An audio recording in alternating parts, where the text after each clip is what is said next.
let us start atomic structure.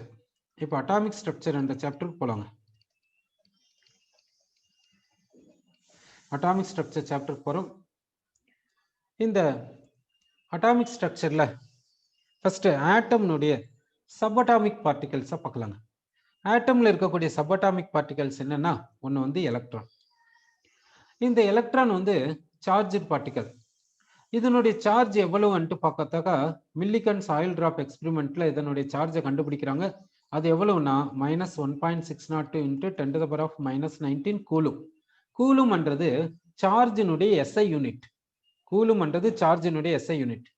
இங்க negative sign கொடுத்துருக்காங்களே அப்படின்னா என்ன, எலக்ட்ரான் வந்து நெகட்டிவ்லி சார்ஜ் பார்ட்டிகலா இருக்கிறதுனால நெகட்டிவ் சைன் கொடுத்தாங்க. ஓகே, அடுத்து இந்த எலக்ட்ரானுக்கு வந்து சிஜிஎஸ் சிஸ்டம்ல சார்ஜ் எவ்வளவுன்னு பார்த்தா -4.8 இன்ட்டு 10⁻⁻10 ESU. ESUன்னு என்னன்னா எலக்ட்ரோஸ்டாட்டிக் யூனிட் என்று சொல்லுவோம். இது வந்து சிஜிஎஸ் யூனிட்ல இப்படி சொல்லணும்.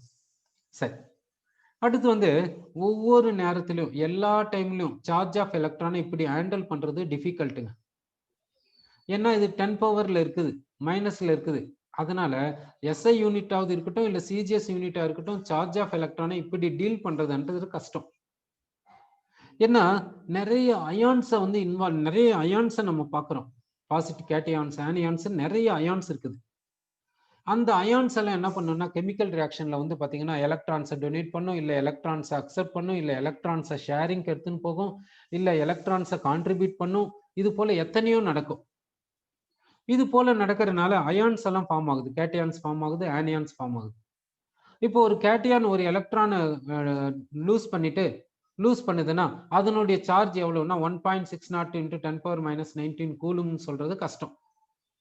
இப்படி இந்த மேக்னிடியூட்ல சொல்றது கஷ்டமா இருக்கிறதுனால என்ன பண்றாங்கன்னா இந்த சார்ஜை வந்து இதை எதுக்கு ஈக்குவலைஸ் பண்ணிடுறாங்கன்னா யூனிட் சார்ஜா இதை எடுத்து கன்சிடர் பண்ணிக்கிறாங்க. இதை வந்து என்னன்னு பண்ணிக்கிறாங்கன்னா யூனிட் சார்ஜா அசியூம் பண்ணிக்கிறாங்க. அப்படின்னா என்ன, யூனிட் சார்ஜை ஏன் அசியூம் பண்ணணும் அப்படின்னா இந்த எலக்ட்ரானுடைய சார்ஜை இன்னொரு எலக்ட்ரானுடைய சார்ஜோட கம்பேர் பண்றாங்க. கம்பேர் பண்ண எப்படி இருக்கும், ஈக்குவலா தானே இருக்கும். அதனால என்ன பண்றாங்கன்னா அதை வந்து ரிலேட்டிவ் சார்ஜ்ன்ட்டு எடுத்துக்கிறாங்க. அந்த ரிலேட்டிவ் சார்ஜ் எப்படி எடுத்துக்கிறாங்கன்னா -1 அப்படி எடுத்துக்கிறாங்க. ஒரு எலக்ட்ரான்னா அதுக்கு ரிலேட்டிவ் சார்ஜ் வந்து -1ன்ட்டு எடுத்துக்கிறாங்க. இப்படி -1ன்னு எடுத்துக்கினா ஈஸியா இருக்குங்க. இப்போ ஒரு ஆட்டம் வந்து ஒரு எலக்ட்ரானை லூஸ் பண்ணிச்சுன்னா -1 லூஸ் பண்ணிச்சு, அதனால அதுக்கு +1 கிடைக்குது அப்படி சொல்லும். ஒரு ஆட்டம் வந்து ஒரு எலக்ட்ரானை கெயின் பண்ணுச்சுன்னா அதுக்கு -1 சார்ஜ் கிடைக்குது அப்படி சொல்லும். அதுக்காக ரிலேட்டிவ் சார்ஜை எடுத்துக்கிறாங்க. அப்போ சார்ஜ் ஆஃப் எலக்ட்ரானை நல்லா கவனம் வச்சுக்கோங்க. எஸ்ஐ சிஸ்டம்னா கூலும் இப்படி சொல்லணும், சிஜிஎஸ் சிஸ்டம்னா ESU இப்படி சொல்லணும், ரிலேட்டிவ் சார்ஜ்னா இப்படி சொல்லணும். சரி, அடுத்து எலக்ட்ரானுக்கு மாஸ் இருக்குதுங்க. மாஸ் ஆஃப் எலக்ட்ரான் எவ்வளவு சொல்லணும்னா 9.1 இன்ட்டு 10⁻⁻31 கிலோகிராம். கிலோகிராம்ன்றது எஸ்ஐ சிஸ்டம். இப்போ சிஜிஎஸ் சிஸ்டம் என்னன்னாக்கா கிராம். சிஜிஎஸ் சிஸ்டம்ல எப்படி சொல்றதுனாக்கா கிராம்ஸ்ல சொல்லுவோம் சிஜிஎஸ் சிஸ்டம். இதாங்க மாஸ் ஆஃப் எலக்ட்ரான். சரி, இதே போல புரோட்டானை பார்க்க பாருங்க. புரோட்டான் எடுத்துக்கிட்டீங்கன்னா அதனுடைய சார்ஜும் எலக்ட்ரானுடைய சார்ஜும் எப்படி இருக்குதுன்னா ஈக்குவல் அண்ட் ஆப்போசிட்டுங்க. Proton positively charge particle, electron negatively charge particle. ரெண்டு பேருக்கும் மேக்னிடியூட் ஆஃப் சார்ஜ் சேமா தான் இருக்கும். அதனால புரோட்டானுடைய சார்ஜ்னா என்ன பண்ணலாம்னா +1.602 இன்ட்டு 10⁻⁻19 கூலும்னு சொல்லலாம் எஸ்ஐ யூனிட்ல. சிஜிஎஸ் யூனிட்ல 4.8 இன்ட்டு 10⁻⁻10 ESUன்னு சொல்லலாம். ரிலேட்டிவ் சார்ஜ்னா +1ன்னு சொல்லலாம், ரிலேட்டிவ் சார்ஜ். அடுத்து இந்த மாஸ் ஆஃப் புரோட்டான், இந்த mass of proton mass of எலக்ட்ரானை விட எத்தனை டைம் அதிகம்னா 1837 டைம்ஸ் அதிகமா இருக்குங்க. மாஸ் ஆஃப் புரோட்டான் வந்து எலக்ட்ரானுடைய மாச கட்டிலும் இப்படி அதிகமா இருக்குதுங்க. சரி, இப்போ இது போல ஒவ்வொரு சப்அட்டாமிக் பார்ட்டிகளுக்கும் சார்ஜ் இருக்குது, மாஸ் இருக்குது அன்ட்டு சொல்ல போறோம். இதே மாதிரிதான் நியூட்ரானுக்கும் இருக்குது அப்படி சொல்றோம். சரி, இப்போ நெக்ஸ்ட் நம்ம பார்க்கக்கூடியது என்னன்னா ஸ்பெசிபிக் சார்ஜ். ஸ்பெசிபிக் சார்ஜ், இந்த ஸ்பெசிபிக் சார்ஜ் என்ன அர்த்தம்னாக்கா charge by mass. Charge by mass. Millikan oil drop experiment மூலமா எலக்ட்ரானுக்கு சார்ஜை கண்டுபிடிச்சாங்க. அடுத்து ஜே தாம்சன் எக்ஸ்பெரிமெண்ட் மூலமா ஸ்பெசிபிக் சார்ஜ் ஆஃப் எலக்ட்ரானை கண்டுபிடிச்சாங்க. சார்ஜ் பை மாஸ் இந்த ரேஷியோவை கண்டுபிடிச்சாங்க. இப்போ இந்த ஸ்பெசிபிக் சார்ஜ் ஜே தாம்சன் எக்ஸ்பெரிமெண்ட்ல கிடைக்குது. இந்த சார்ஜ் மில்லிகன் ஆயில் டிராப் எக்ஸ்பெரிமெண்ட்ல கிடைக்குது. இந்த சார்ஜையும் ஸ்பெசிபிக் சார்ஜையும் யூஸ் பண்ணா என்ன கிடைக்கும்னாக்கா மாஸ் கிடைக்குங்க.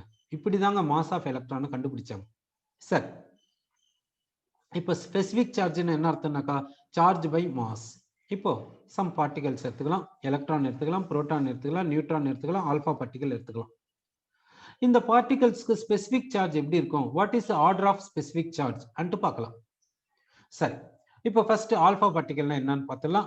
ஆல்பா பார்ட்டிகல்னா என்ன அர்த்தம்னாக்கா dipositive helium ion. Dipositive helium ion is called alpha particle. ஹீலியம்க்கு அட்டாமிக் நம்பர் 2. அப்போ டைபாசிட்டிவ் ஹீலியம் அயான்னா அதுல எத்தனை எலக்ட்ரான்ஸ் இருக்கும், 0 எலக்ட்ரான்ஸ்.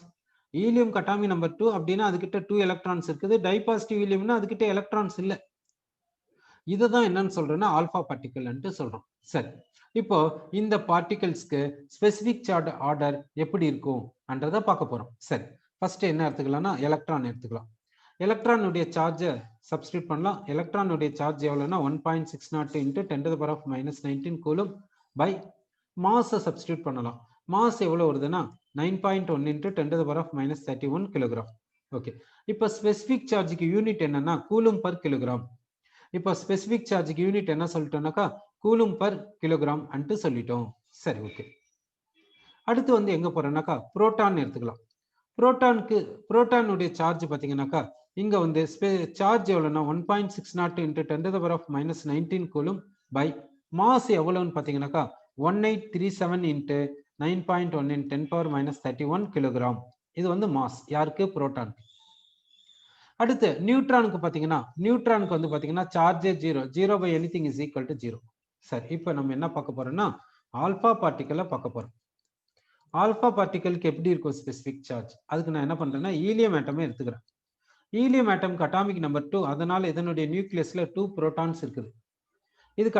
இதுக்கு மாஸ் நம்பர் 4, அந்த mass number minus atomic number is equal to number of neutrons, அதனால இதனுடைய நியூக்ளியஸ்ல 2 நியூட்ரான்ஸ் இருக்குது. அட்டாமிக் நம்பர் 2னா எலக்ட்ரான்ஸ் வந்து 2 இருக்கும், அதனால இதனுடைய எலக்ட்ரானிக் கான்ஃபிகரேஷன் என்னன்னா 1s2. இப்போ இந்த ஹீலியம்ல இருந்து 2 எலக்ட்ரான்ஸை ரிமூவ் பண்ணிடுங்க. இதுல இருந்து 2 எலக்ட்ரான்ஸை ரிமூவ் பண்ணிட்டீங்கன்னா இந்த 2 எலக்ட்ரான்ஸை ரிமூவ் பண்ணிட்டீங்கன்னா ரிமைனிங் என்ன இருக்குன்னா 2 புரோட்டான்ஸும் 2 நியூட்ரான்ஸ் இருக்கும். அதாவது நியூக்ளியஸ் மட்டும்தான் இருக்கும். நியூக்ளியஸ் மட்டும்தான் இருக்கு, எலக்ட்ரான்ஸ் இல்லை. இப்போ இதனுடைய நெட் சார்ஜ் என்னன்னு பாத்தீங்கன்னா +2. இதனுடைய நெட் சார்ஜ் பாத்தீங்கன்னா +2. ஏன், புரோட்டானுக்கு பிளஸ் சார்ஜ், ஒரு புரோட்டானுக்கு +1, 2 புரோட்டான்னா +2, நியூட்ரானுக்கு நியூட்ரல் சார்ஜ், எலக்ட்ரான்ஸ் கிடையாது, அதனால +2. இந்த ஹீலியம் ஆட்டம்க்கு என்னன்னு பாத்தீங்கன்னா புரோட்டான்ஸ்க்கு +2, எலக்ட்ரான்ஸ்க்கு -2, நெட் சார்ஜ் பாத்தீங்கன்னா 0. அப்போ இந்த இதான் என்னன்னு சொல்றேன்னா டைபாசிட்டிவ், டைனா 2, dipositive helium nucleus, dipositive helium ion, otherwise helium nucleus is called alpha particle. இந்த ஆல்பா பார்ட்டிகலுக்கு என்ன வரும் அன்ட்டு பார்க்கலாம். ஆல்பா பார்ட்டிகலுக்கு பாத்தீங்கன்னாக்கா சார்ஜ் பார்த்தீங்கன்னா இந்த +2 அப்படின்னா 2 இன்ட்டு 1.602 இன்ட்டு 10⁻⁻19 கூலும். அடுத்து மாஸ் பார்த்தீங்கன்னா இதுக்கு வந்து மாஸ் நம்பர் எவ்வளோன்னா 4 AMU. AMUவை கிராமா மாற்றணும்னா என்ன செய்யணும், 1.67 இன்ட்டு 10⁻⁻24 கிராம். கிராம கிலோகிராமா மாற்றணும்னா இப்படி பண்ணிக்கலாம். ஓகேவா? சரி, எல்லாருக்குமே மாஸை சப்ஸ்டியூட் பண்ணியாச்சு, சார்ஜையும் சப்ஸ்டியூட் பண்ணியாச்சு. இப்போ இதுல பாருங்க, இந்த யூனிவர்ஸ்ல இருக்கக்கூடிய எந்த சப்ஸ்டன்ஸ்க்கு இல்ல எந்த பார்ட்டிகலுக்கு மாஸ் வந்து லீஸ்டா இருக்கும், யூனிவர்ஸ்ல இருக்கக்கூடிய எந்த பார்ட்டிகலுக்கு மாஸ் வந்து லீஸ்டா இருக்குன்னு பாத்தீங்கன்னா எலக்ட்ரானுக்கு தான் மாஸ் வந்து லீஸ்டா இருக்கும். அப்போ எலக்ட்ரானுக்கு தான் மாஸ் வந்து லீஸ்ட்னா இந்த டினாமினேட்டர் லீஸ்டா இருக்குதுன்னா அப்போ இந்த ரேஷியோ எப்படி இருக்கணும், ஹையஸ்டா இருக்கணும். அப்ப யாருக்கு ஸ்பெசிபிக் சார்ஜ் ஹையஸ்ட்னு பாத்தீங்கன்னா எலக்ட்ரானுக்கு தான் ஸ்பெசிபிக் சார்ஜ் ஹையஸ்டா இருக்கும். யூனிவர்ஸ்ல இருக்கக்கூடிய எல்லா மேட்டர்லயும் கம்பேர் பண்ணா யாருக்கு மாஸ் லீஸ்ட்னா எலக்ட்ரானுக்கு தான் மாஸ் லீஸ்ட், அதனால அதுக்கு தான் ஸ்பெசிபிக் சார்ஜ் ஹையஸ்டா இருக்கும். சரி, நியூட்ரானுக்கு வந்து 0ன்னு சொல்லியாச்சு.